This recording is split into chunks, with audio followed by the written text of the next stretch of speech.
มาพี่น้องหมู่เพื่อนสู่คู่สุคนมากินปิ้งหมูมักเหล้าขาว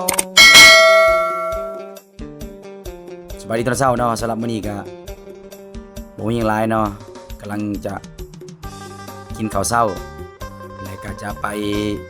เกียมสนามแต้มเส้นนอกจากแต้มเส้นแล้วก็สิได้พักผ่อนมาหานอนพักผ่อนเพื่อสิได้ลงตัดสินเนาะสำหรับภาคบ่ายสำหรับมื้อนี้ก็ต้องได้บำรุงซะก่อน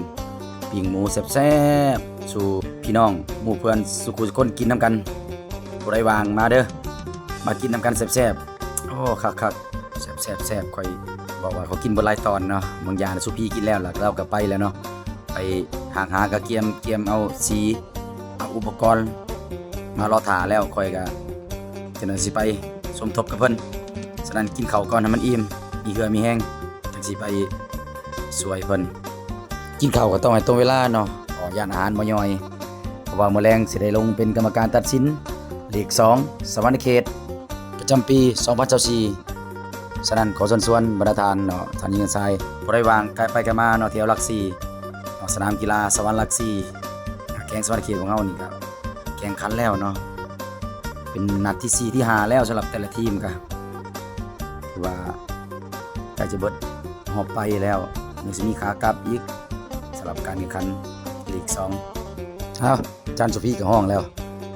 กินข้าวแล้วจังสิไปสวยเวียกเพิ่นเฮ็ดผู้เดียวเฮ็ดท่าแล้ว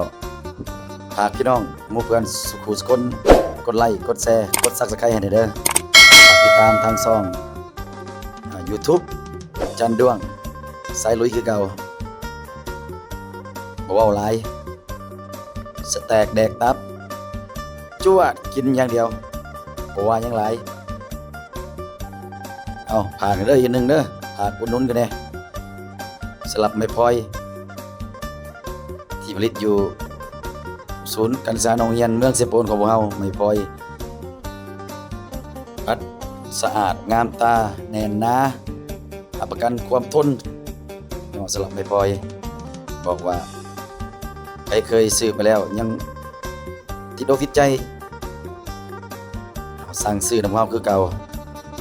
เพราะว่ามันใส่ทนจนว่าโอ้ยจนมันเสียเองพุ่นแหละเนาะจนขี้รักมาลากพุ่นแหละสำหรับความทนนี่เว้าแล้วอย่าว่าขี้โม้ฉะนั้นส่วนหมู่เพื่อนทุกคนลองสั่งซื้อเอาไปใส่เบิ่งเนาะสุดท้ายนี้ขอขอบใจ